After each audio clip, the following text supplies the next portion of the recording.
नमस्कार साथियों, एक बार फिर से आपका इस प्लेटफॉर्म पर स्वागत है। मैं सुमित गुप्ता। आज हम बात करेंगे बाल श्रम पर।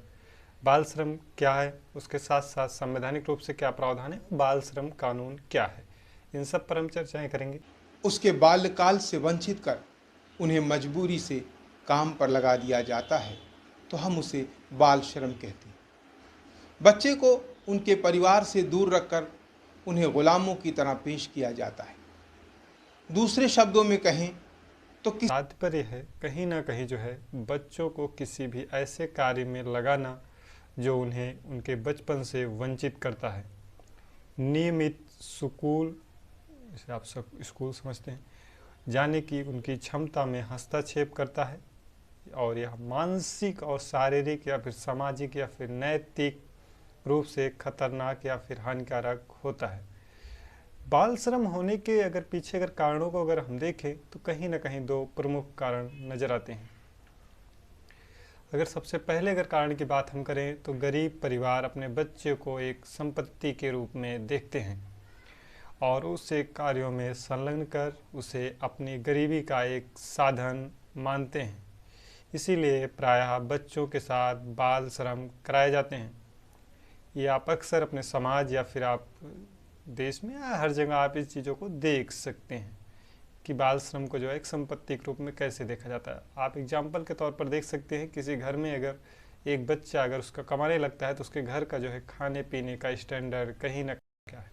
स्तर पर बात करें तो आप अक्सर देखते होंगे किसी दुकान पर छोटू नाम बहुत प्रचलित है। अगर चाय की दुकान पर जाएं या होटल में जाएं या फिर किसी रेस्टोरेंट में आप जाते हैं तो वहाँ छोटू नाम का एक बच्चा आपको अक्सर मिल जाता है।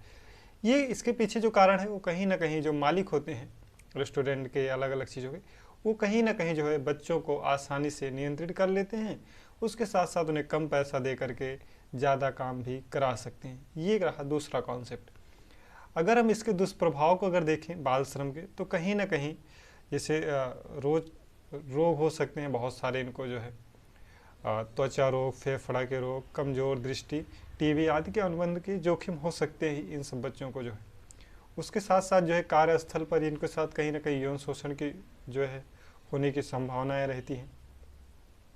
कहीं ना कहीं ये लोग शिक्षा से भी वंचित हो जाते हैं, यानी कि इसके अगर दुष्प्रभाव की तरफ देखें और उसके साथ साथ विकास के अवसर का लाभ उठाने में असमर्थ होते हैं और अपने शेष जीवन में अकुशल श्रमिक के रूप में निकाल देते हैं। ये इनका पूरा कॉन्सेप्ट था इसके दुष्प्रभाव के रूप में। अब आगे हम अगर चर्चाएं करें तो बाल श्रम अगर कानूनी प्रावधान को अगर हम देखें तो कहीं ना कहीं भारतीय संविधान के अनुच्छेद 23 के अनुसार किसी भी प्रकार का बाल श्रम निषेध है। उसके साथ साथ अगर आर्टिकल 24 के अनुसार 14 साल से कम उम्र के बच्चे को कहीं ना कहीं खतरनाक काम करने के लिए नियुक्त नहीं किया जा सकता। ये आपका आर्टिकल नंबर 24 कहता है। उसके साथ साथ आपका आर्टिकल नंबर 39 भी कहता है कि पुरुषों एवं महिलाओं को श्रमिकों के स्वास्थ्य और ताकत एवं बच्चों के नाजुक उम्र का दुरुपयोग नहीं किया जा सकता।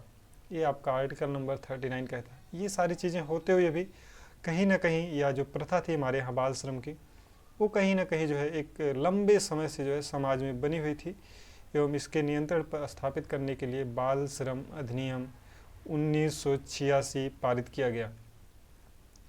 1986 बाल श्रम अधिनियम है। इसमें क्या क्या प्रावधान है, पहले तो हम इसके उद्देश्यों को देख लेते हैं।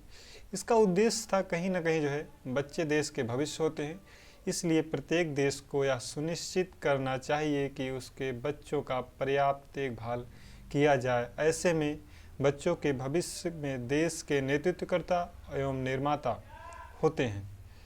इसी उद्देश्य से सरकार ने इस कानून को पारित किया। आप अक्सर देखते होंगे बच्चे जो छोटे छोटे होते हैं उनके लीडरशिप डेवलप करने की बात हो रही है, उनके कौशल की डेवलपमेंट की बात हो रही है।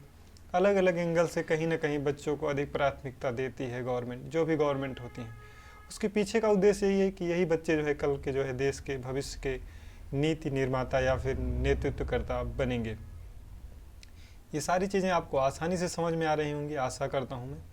उसके साथ साथ अगर आप देखते होंगे कि इस अधिनियम के अंतर्गत जो है आयु के हिसाब से, यानी कि जो है बाल श्रम हमारा अधिनियम आया था उसके अंतर्गत कहीं ना कहीं जो है एज को भी लेकर के कैटेगराइजेशन किया गया है।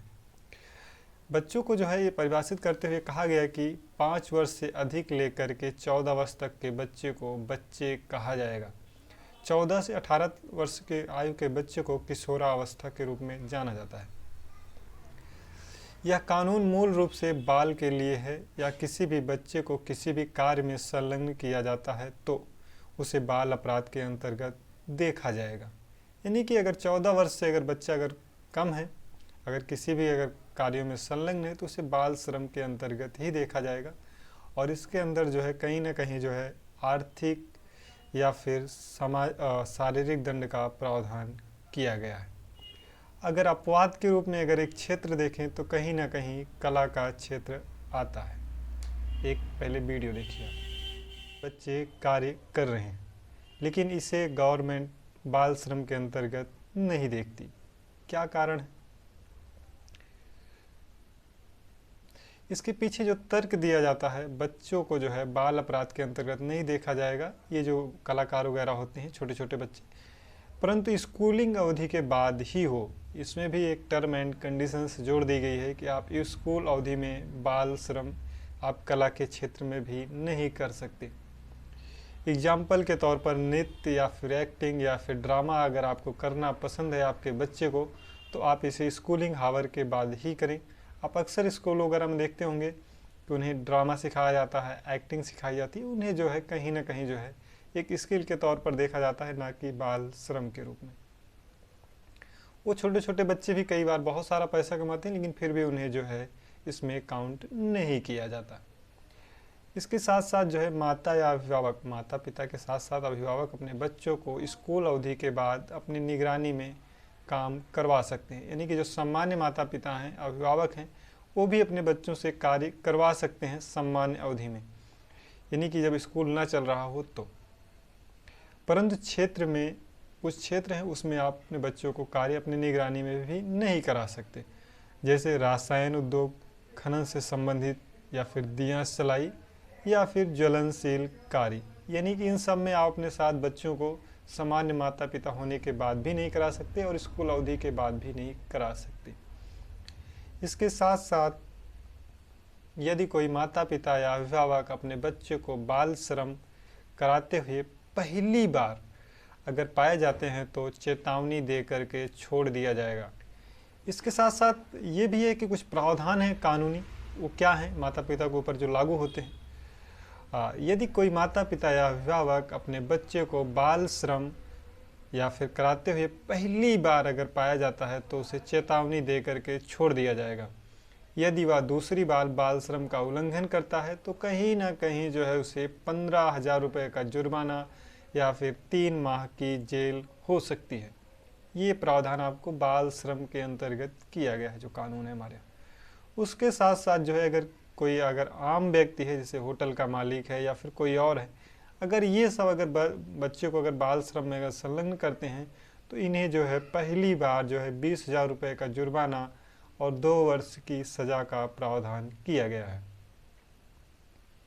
इसके साथ साथ अगर बाल श्रम का उल्लंघन अगर कोई व्यक्ति या फिर कोई संस्थान या फिर कोई कंपनी या फिर होटल का मालिक या रेस्टोरेंट अगर करता हुआ अगर पाया जाता है दूसरी बार, तो उसे अधिकतम जो है 50,000 रुपये का जुर्माना लगाया जाएगा अगर उल्लंघन करते हुए। उसके साथ साथ 3 वर्ष का जेल का प्रावधान भी है। ये दूसरी बार उल्लंघन अगर व्यक्ति करता है तो बाल श्रम का कानून का। इसके साथ साथ जो है बाल श्रम के अधीन लगाए गए जुर्माने को बाल विकास कोष में जमा कर दिया जाता है। यानी कि इन सब से अगर जो भी पैसा प्राप्त होगा सरकार को, वो पैसा सारा बाल विकास में जमा कर दिया जाएगा जो कोष होगा।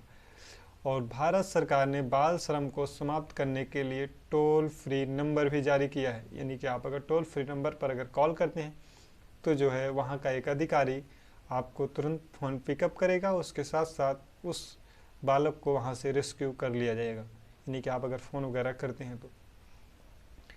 और ये सूचना देने वाले का ये जो नंबर दिए गए हैं वो कहीं ना कहीं जो है आपकी जो सूचना है उससे गुप्त रखी जाएगी। और ये आप इस नंबर पर अगर कॉल करते हैं तो नंबर है 1090, एक और है 1098।